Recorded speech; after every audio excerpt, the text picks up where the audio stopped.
Friends, welcome to Kannan info Tamil. நம்ம இன்னைக்கு என்ன டாபிக் பார்க்க போறோம் அப்படின்னா 4 முக்கியமான டிஃபென்ஸ் அப்டேட் இந்த வீடியோல பார்க்க போறோம். முதல் டிஃபென்ஸ் அப்டேட், சில வாரங்களுக்கு முன்பு 8 இந்திய முன்னாள் கடற்படை அதிகாரிகளுக்கு கத்தார் நீதிமன்றம் மரண தண்டனை கொடுத்தது. இதனை தொடர்ந்து இந்தியா மரண தண்டனையை எதிர்த்து மேல்முறையீடு செஞ்சிருந்தாங்க. நேற்று இந்த வழக்கோட தீர்ப்பு வெளிவந்திருக்கு. இந்த தீர்ப்பு இந்தியாவுடைய அயல் உறவு துறைக்கு கிடைத்த வெற்றி அப்படின்னு டிஃபென்ஸ் எக்ஸ்பர்ட் சொல்றாங்க. கத்தார் நீதிமன்றம் என்ன தீர்ப்பை வழங்கியிருக்காங்க, எப்படி இந்த தீர்ப்பு இந்தியாவுடைய அயல் உறவு துறையோட செயல்பாட்டிற்கு கிடைத்த வெற்றி அப்படிங்கிறது குறித்து பார்க்கலாம். இரண்டாவது அப்டேட், சீன கடற்படை சமீபத்துல ஏடன் வளைகுடா பகுதியில வச்சு ஒரு மிகப்பெரிய அவமானத்தை சந்திச்சிருக்கு. அது மட்டும் இல்லாம ஏடன் வளைகுடா பகுதியில நடந்த சம்பவத்தை வச்சு சீன கடற்படையோட செயல்திறன் குறித்து டிஃபென்ஸ் எக்ஸ்பர்ட்ஸ் கேள்வி எழுப்ப ஆரம்பிச்சிருக்காங்க. உண்மையிலே சீன கடற்படை ஒரு வலிமையான கடற்படையா அப்படின்னு பல சந்தேகங்கள் எழ ஆரம்பிச்சிருக்கு. அது என்ன விஷயம், சீன கடற்படை எப்படி ஏடன் வளைகுடா பகுதியில வச்சு அவமானப்படுத்தப்பட்டிருக்கு அப்படிங்கிறது குறித்து பார்க்கலாம். மூன்றாவது அப்டேட், இந்திய விமானப்படையில புதிதாக இணைக்கப்பட்டிருக்க அப்பாச்சி அட்டாக் ஹெலிகாப்டர்ல ஒரு அதிநவீன ஆயுதத்தை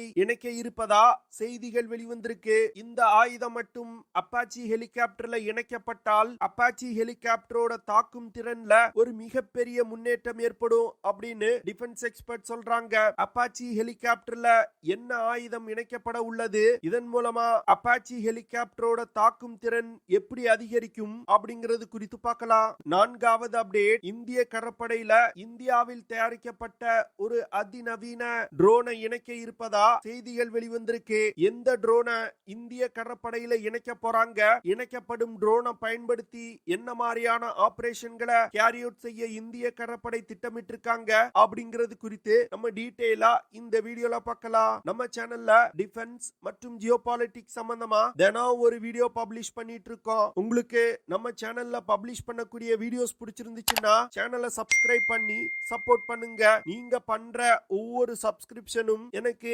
அடுத்தடுத்த வீடியோஸ் போடுறதுக்கு ஒரு மோட்டிவேஷனா இருக்கும். சில வாரங்களுக்கு முன்பு ஒரு டிஃபென்ஸ் நிறுவனத்துல வேலை செஞ்சிட்டு இருந்த 8 முன்னாள் இந்திய கடற்படை அதிகாரிகளுக்கு கத்தார் நீதிமன்றம் மரண தண்டனை விதிச்சாங்க. இந்த விஷயம் இந்தியால ஒரு மிகப்பெரிய அதிர்வலைகளை ஏற்படுத்திச்சு. ஏன்னா கத்தார் மற்றும் இந்தியாவுக்கு இடையிலான உறவு ஒரு நல்ல நிலையில இருக்கு. அப்படி இருக்கும் பொழுது எதற்காக கத்தார் நீதிமன்றம் இப்படி இரு நாட்டு உறவை பாதிக்கும் வகையில ஒரு தீர்ப்பை கொடுத்திருக்காங்க அப்படின்னு நிறைய டிஃபென்ஸ் எக்ஸ்பர்ட்ஸ் கேள்வி எழுப்பினாங்க. தண்டிக்கப்பட்டிருக்க 8 இந்திய கடற்படை வீரர்களும் இஸ்ரேல் நாட்டிற்காக உளவு பார்த்ததா சொல்லப்படுது. ஆனா இந்த தகவலை கத்தார் உறுதி செய்யல.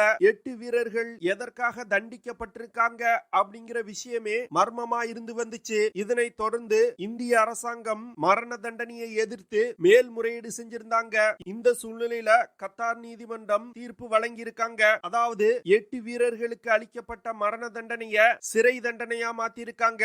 இந்த தீர்ப்பு தொடர்பான முழு விவரமும் இன்னும் இந்திய அதிகாரிகளுக்கு கொடுக்கப்படல. கத்தார் நீதிமன்றம் இந்த தீர்ப்பை வழங்கும் பொழுது இந்திய அதிகாரிகள் மற்றும் 8 கடற்படை அதிகாரிகளோட உறவினர்கள் நீதிமன்றத்தில் இருந்தாங்க. இன்னும் கூடிய விரைவில் கத்தார் நீதிமன்றம் தீர்ப்பு தொடர்பான நகலை இந்திய அதிகாரிகளுக்கு வழங்குவாங்க அப்படின்னு எதிர்பார்க்கப்படுது. கத்தார் நீதிமன்றம் வழங்கிய இந்த தீர்ப்பு இந்தியாவுக்கு கிடைத்த ஒரு மிகப்பெரிய வெற்றி அப்படின்னு டிஃபென்ஸ் எக்ஸ்பர்ட் சொல்றாங்க. ஏன்னா கத்தார்ல சிறை தண்டனை விதிக்கப்பட்டால் இந்தியாவால கத்தார் அரசாங்கத்துடன் பேச்சுவார்த்தை நடத்தி அவர்களை விடுவிக்க வைக்க முடியும். அதனால இந்தியா இந்த தீர்ப்பை வரவேற்கிறாங்க. இந்த தீர்ப்புக்கு முன்னாடி COP28 சமிட் துபாயில வச்சு நடந்துச்சு. இந்த கூட்டத்தின் போது பாரத பிரதமர் நரேந்திர மோடி அவர்களும் கத்தாருடைய ராஜா Sheikh Tamim bin Hamad Al தான் அவர்களும் பேச்சுவார்த்தை நடத்தினாங்க. இந்த பேச்சுவார்த்தைக்கு பிறகுதான் கத்தார் நீதிமன்றம் இது போன்ற ஒரு தீர்ப்பை வழங்கியிருக்காங்க. இதிலிருந்து பாரத பிரதமர் மற்றும் கத்தார் சுல்தானுக்கு இடையே நடத்தப்பட்ட பேச்சுவார்த்தையில ஏதோ ஒரு ரகசிய உடன்பாடு எட்டப்பட்டிருப்பது தெளிவா தெரியுது. அதனால இன்னும் கூடிய விரைவில் இந்த 8 இந்திய கடற்படை அதிகாரிகளும் விடுவிக்கப்படுவாங்க அப்படின்னு டிஃபென்ஸ் எக்ஸ்பர்ட் சொல்றாங்க. அடுத்த அப்டேட், சைனீஸ் கம்யூனிஸ்ட் பார்ட்டியோட புரோபகண்டா மீடியாவான குளோபல் டைம்ஸ் சமீபத்துல சீன கடற்படை தொடர்பா ஒரு புரோபகண்டா வீடியோவை வெளியிட்டாங்க. இந்த புரோபகண்டா வீடியோல கிட்டத்தட்ட 15 வருடங்களா கல்ஃப் ஆஃப் ஏடன் ஏடன் பகுதியில சீன கடற்படை சோமாலிய கடற்கொள்ளையர்களுக்கு எதிராக செயல்பட்டு வருவதா அவங்க சொல்லியிருக்காங்க. அது மட்டும் இல்லாம 1600க்கும் மேற்பட்ட அவசர அழைப்புகளை ஏற்று சீன கடற்படை துரிதமா செயல்பட்டதா சொல்றாங்க. கிட்டத்தட்ட 7200க்கும் மேற்பட்ட கப்பல்களை கொள்ளையர்கள் தாக்காத வண்ணம் எஸ்கார்ட் செய்து சேஃபான இடத்துல கொண்டு விட்டதா குளோபல் டைம்ஸ் அந்த புரோபகண்டா வீடியோல சொல்லி இருக்காங்க. இந்த சூழ்நிலையில கல்ஃப் ஆஃப் ஏடன் பகுதியில ஒரு கப்பல் சோமாலிய கடற்கொள்ளையர்களால் தாக்கப்படுது. இதனை தொடர்ந்து இஸ்ரேல் நாட்டிற்கு சொந்தமான அந்த கப்பல் சீன கடற்படைக்கு ஒரு அவசர அழைப்பை விடுக்கிறாங்க.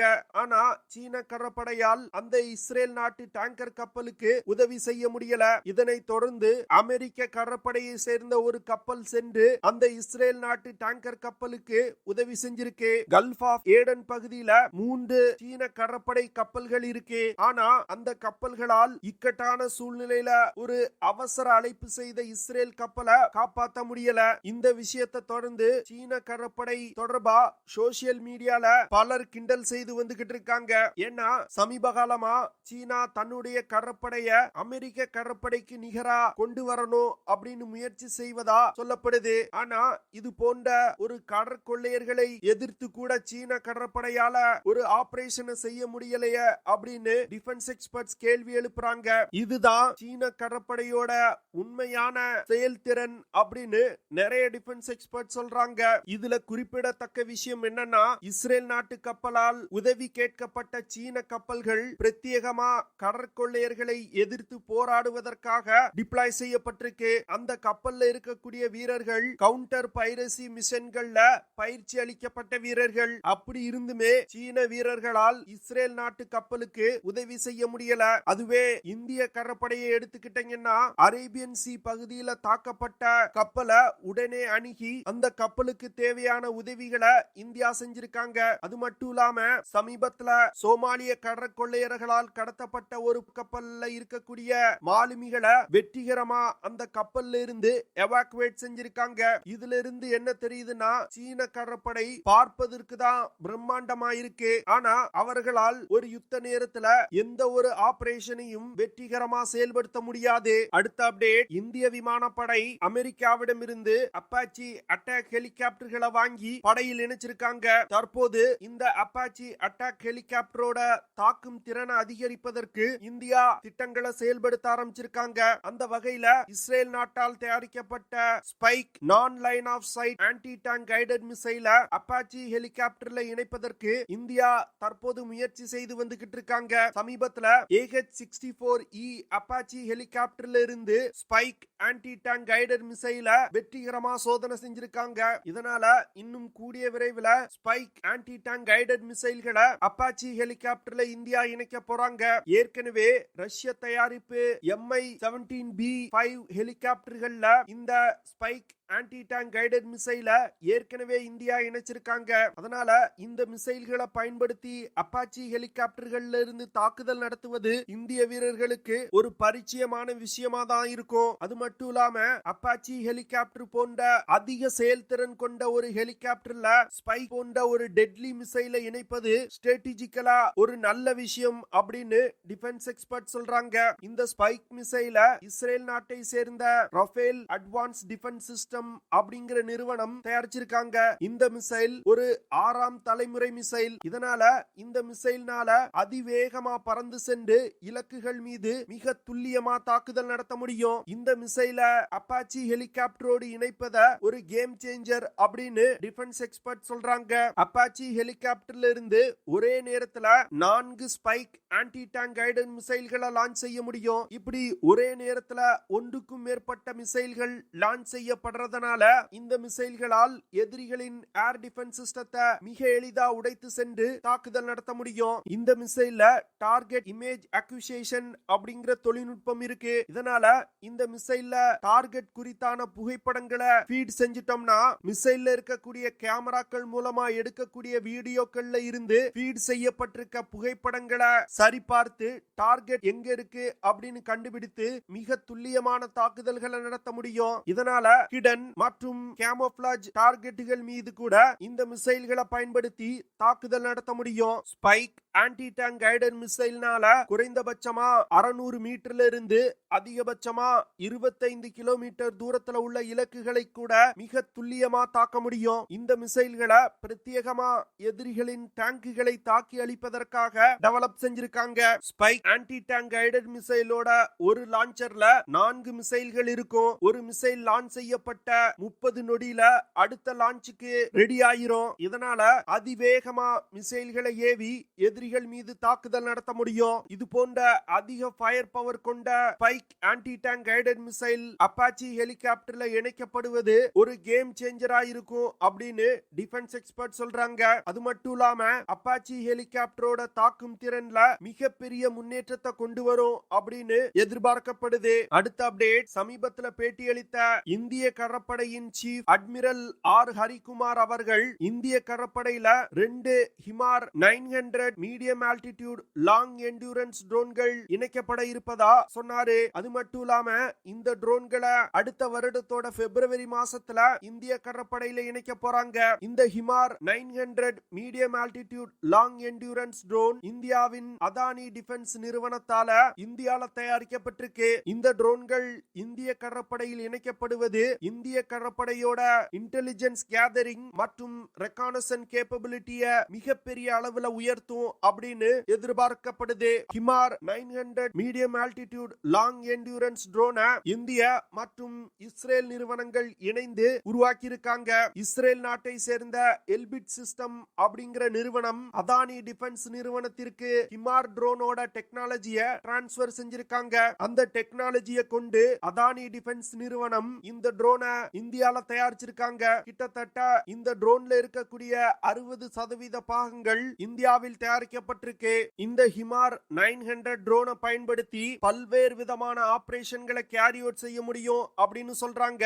இந்த ட்ரோன்ல ஒன்றுக்கும் மேற்பட்ட சென்சார்களை எடுத்து செல்ல முடியும். இதனால ஒரே ட்ரோனை பயன்படுத்தி ஒரே நேரத்துல பல்வேறு விதமான ஆபரேஷன்களை கேரி அவுட் செய்ய முடியும். ஹிமார் 900 ட்ரோனை பயன்படுத்தி maritime patrol, search and rescue ஆபரேஷன்களை கேரி அவுட் செய்ய முடியும். இந்த ட்ரோன்ல இருக்கக்கூடிய GMTI ரடாரை பயன்படுத்தி நகரும் இலக்குகளை கூட ட்ராக் செய்ய முடியும். அது மட்டும் இல்லாம இந்த ட்ரோன்களை பயன்படுத்தி போர்க்கப்பல்கள் மற்றும் சர்வே வெசல்களை ட்ராக் செய்ய முடியும். ஹிமார் 900 ட்ரோன்ல ஹை ரெசல்யூஷன் கொண்ட எலக்ட்ரோ ஆப்டிகல் பேலோடுகள் இருக்கு. இதனால இந்த ட்ரோன்களை பயன்படுத்தி அதிக துல்லிய தன்மை கொண்ட புகைப்படங்கள் மற்றும் வீடியோக்களை எடுக்க முடியும். ஹிமார் ட்ரோன்ல அதிநவீன எலக்ட்ரானிக் வார்ஃபேர் சிஸ்டம் இணைக்கப்பட்டிருக்கு.